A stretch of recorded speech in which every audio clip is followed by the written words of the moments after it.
Ultimately কিন্তু আমরা সেই 5ই আগস্টের পরদিন যে জায়গাটায় ছিলাম ঠিক সেই জায়গাটায় আছি। বিএনপি যেটা চাইছে ঠিক সেটাই হচ্ছে। তা আমি কিসের ভিতরে নির্বাচনে যাচ্ছি? সবাই তো পরিবর্তন আশা করে, যেটা আমরাও আশা করছিলাম। এবং আমি গত 5ই আগস্টের পর থেকে যদি দেখি, 5ই আগস্টের পরে দীর্ঘ সময় পার হওয়ার পর আমরা নির্বাচনের দিকে যাচ্ছি। সংস্কারের নামে 8 মাস সময় গেল, ঐক্যমত্যের নামে 8 মাস সময় গেল। আলটিমেটলি কিন্তু আমরা সেই 5ই আগস্টের পরদিন যে জায়গাটায় ছিলাম ঠিক সেই জায়গাটায় আছি। কেননা এখন পর্যন্ত কোনো সংস্কার হয় নাই।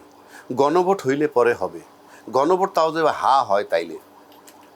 আর রাজনৈতিক দলগুলো যদি ঐক্যমত্যের ভিত্তিতে গণভোটে হা দিয়ে দিতে পারতো, গণভোট পর্যন্ত তো আমার যাওয়া লাগে না। আমরা সবাই যদি ঐক্যমত্য হয়ে জুলাই সনদে অ্যাপ্রুভাল দিয়ে দিতাম তাহলে তো আমাদের লাগে না। তারপরে কি হইল, একটা পর্যায়ে সব রাজনৈতিক দল মিলে আবার দায়িত্ব দিল তো অন্তর্বর্তীকালীন সরকারকে, যে গণভোটের ব্যাপারে গণভোটের আয়োজন করেন এবং আপনি সিদ্ধান্ত নেন। এবং সরকার বাধ্য হয়ে, এবং সেখানে দুইটা দলের দুই ধরনের চাওয়া ছিল।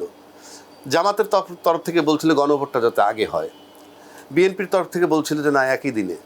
তা আলটিমেটলি নির্বাচন এবং গণভোট একই দিনে হইল। তার মানে আমি দেখতেছি ফ্রম ডে ওয়ান বিএনপি যেটা চাইছে ঠিক সেটাই হচ্ছে। যেমন রাষ্ট্রপতি অপারেশন করতে চাইলে ছেলেপেলেরা, কিন্তু বিএনপি সেখানে আগ্রহ দেখায়নি, এটা হয় নাই। তো এইভাবে যদি আপনি চিন্তা করেন তাহলে আলটিমেটলি বিএনপি যেভাবে চাইছে সেভাবে চলে আসছে।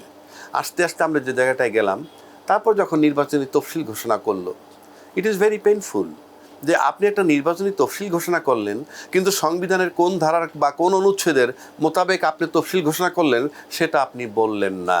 এটা কি পারেন আপনি? আপনাকে তো বলতে হবে যে বাংলাদেশ সংবিধানের এত নম্বর অনুচ্ছেদ মোতাবেক আমি ফেব্রুয়ারি 2026-এর অনুষ্ঠিতব্য নির্বাচনের তফসিল ঘোষণা করছি। করেননি। একটা কোম্পানিতে চাকরি করার পর আপনার যদি চাকরিচ্যুত করা হয়, সেখানেও বলবে কোম্পানির আর্টিকেলের এত নম্বর সাব আর্টিকেল মোতাবেক আপনাকে চাকরিচ্যুত করা হইল। তা আমি কিসের ভিতরে নির্বাচনে যাচ্ছি? এটা আমার বক্তব্য বহু আগে থেকেই পুরনো।